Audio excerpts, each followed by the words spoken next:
Bismillahirrahmanirrahim. Kalau ada yang bertanya, bagaimana kita bisa menjadikan diri kita bersabar, Ustadz, dalam keadaan yang sulit ini? Maka saya ingatkan ya kepada beberapa poin.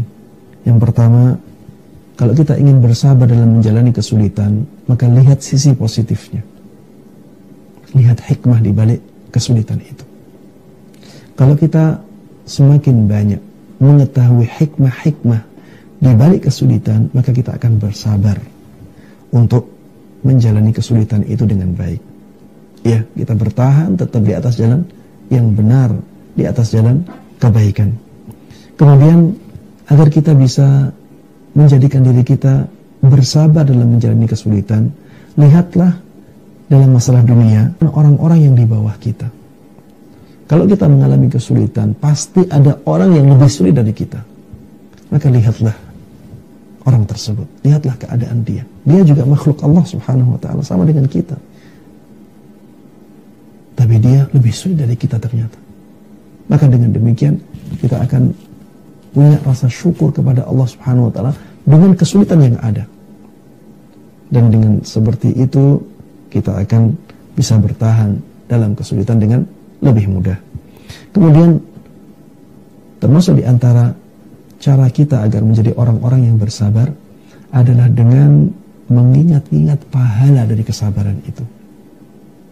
Ketika ada ujian, ada musibah, kita bersabar dalam menghadapinya, maka di sana ada pahala yang besar dari Allah Subhanahu wa ta'ala.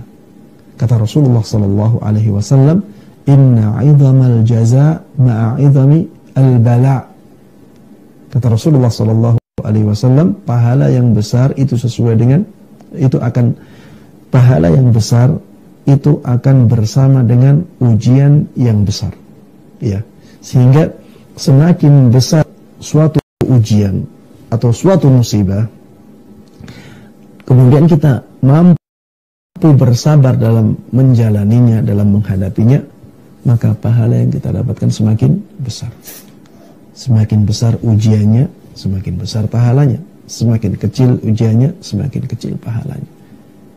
Makanya kalau kita bisa mengingatkan diri kita kepada pahala yang dijanjikan oleh Allah Subhanahu wa ta'ala dari bersabar dalam menghadapi musibah, maka kita akan semangat ya untuk teguh di atas kebaikan, untuk tetap bersabar dalam menghadapi kesulitan tersebut ya.